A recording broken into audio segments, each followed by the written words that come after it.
What's up everybody, welcome back to ConstantlyVariedFitness, and in this video we're going to share 6 tips with the SkiErg to help maximize your efficiency as well as save energy when performing the movement. So the SkiErg seems intuitive to some people when they first try it out, but there's a lot that can go astray, a lot of things that end up wasting energy and not allowing us to be as optimal as we can. In this video we're going to cover 6 key tips that will drastically improve your performance when you're using this machine. So getting right into the first thing, the first tip we want to go over is making sure we're doing a hinge and not a squat. What I see a lot of people do is they get really close up towards the base of the SkiErg and they kind of squat themselves down as they pull down on the handles, and this ends up using not as much of gravity and our hip flexors as we'd like to. So instead of being super close to the front of it, take about a foot and a half step away. If you have a base to your SkiErg, about mid-foot to where the struts land on the platform. This is ideal. You can go a couple inches forward, a couple inches back, depending on how tall you are, how long your limbs are, and what feels most comfortable. But at the end of the day, we'll make sure we're treating it more like a hinging type motion versus a squatting type motion.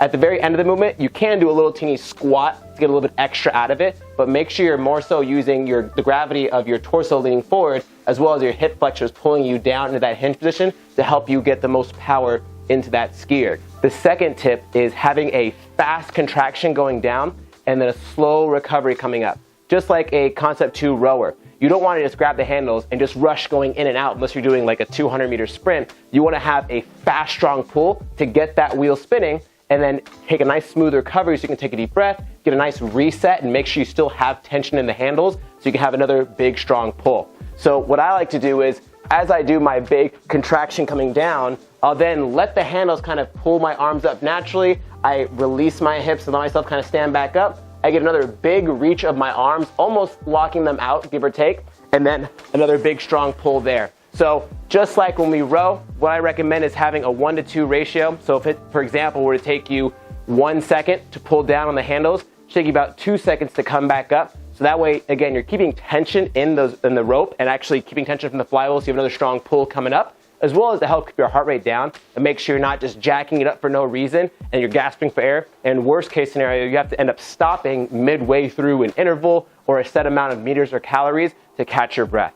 And now tying that into tip number 3, we want to make sure we find a good cadence that works for us.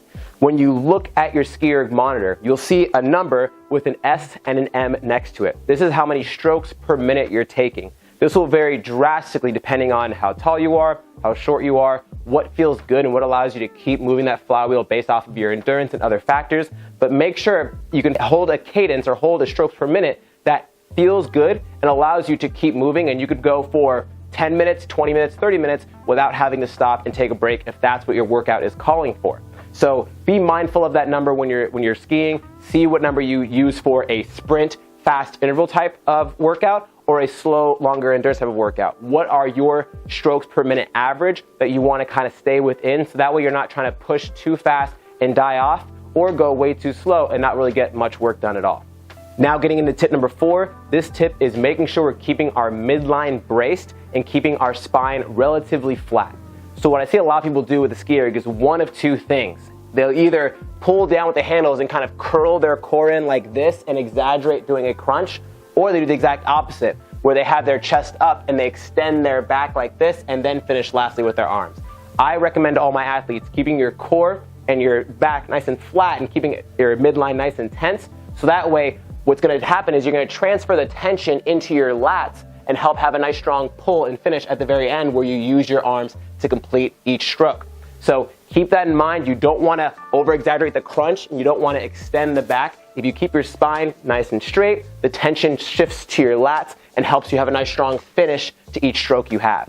Now, if you've stayed this far in the video, congrats to you, because this is probably one of the biggest tips, in my opinion, that a lot of people tend to neglect or not really know at all, and can really hinder their performance, whether they're doing a SkiErg in a Metcon type workout that has multiple other movements in it, or they're doing a long endurance piece where you'll be able to make sure they can sustain a pace the entire time. And tip number 5 is keeping your elbows bent the entire time.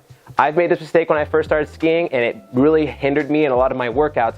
And what I see a lot of people do still is they'll come down and at the very end they extend and lock out their elbows. And what this does is it really blows up your triceps. If you are someone that skis and you do the straight arm movement at the very end, you know exactly what I'm talking about. if the workout has a SkiErg and any other type of pressing movement that's going to tax your triceps, your triceps pretty much have no juice after hopping off this machine. So the entire time, even when you're reaching up, I have no issue with people extending up here. I try to make sure you're not over-exaggerating that lockout of the elbows. Keep them relaxed and make sure you're keeping your core tight so the tension will go to our lats like we just mentioned. But when I come here, I try to focus on not bending my elbows at all, or not straightening my elbows out at all and keeping them slightly bent. So that way it's using my lats, it's using my midline, it's using my hip flexors to do all the work, but it's not blowing up my triceps. Your triceps are a very small muscle in comparison to other ones we're using in our body. So don't straighten out your arms, keep them slightly bent, and that will help you be able to sustain longer bouts on the SkiErg or ski and then go right into another tricep intensive exercise and not gas them out and really hinder yourself in the middle of your workout. All right, everybody, last but not least, tip number 6, and this one is don't bottom out the handles. Obviously, we want to make sure we're getting a nice long stroke every time and maximize the amount of power we can get from each stroke, but we don't want to have ourselves bottom out and feel that tension in the rope where we hit that end range and we have that little hiccup at the bottom of the movement.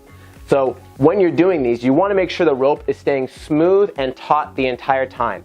If I go to the very end and I hear that little clunk and I can't go any lower from there, I've now put a little hiccup in the wheel, the rope has lost tension from the wheel, and now it's going to make it that much harder to keep tension as I recover back to the top and then get another strong pull. So, and plus, it's not good for the life of your machine. You want to make sure you're not breaking your machine much sooner than it needs to or have excess wear on the machine.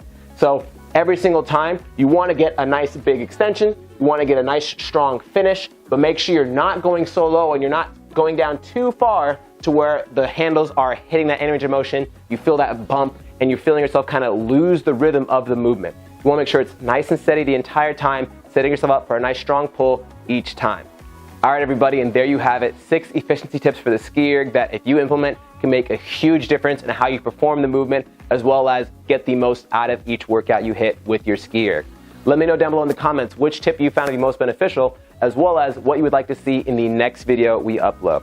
Thanks so much for watching, you guys. As always, hit that like button and subscribe for more content just like this. Check out the videos and playlists we have listed to the side, as well as check out the links down below for discounts on our favorite fitness products to help support the channel. Thanks for watching, everybody, and we'll see you in the next video.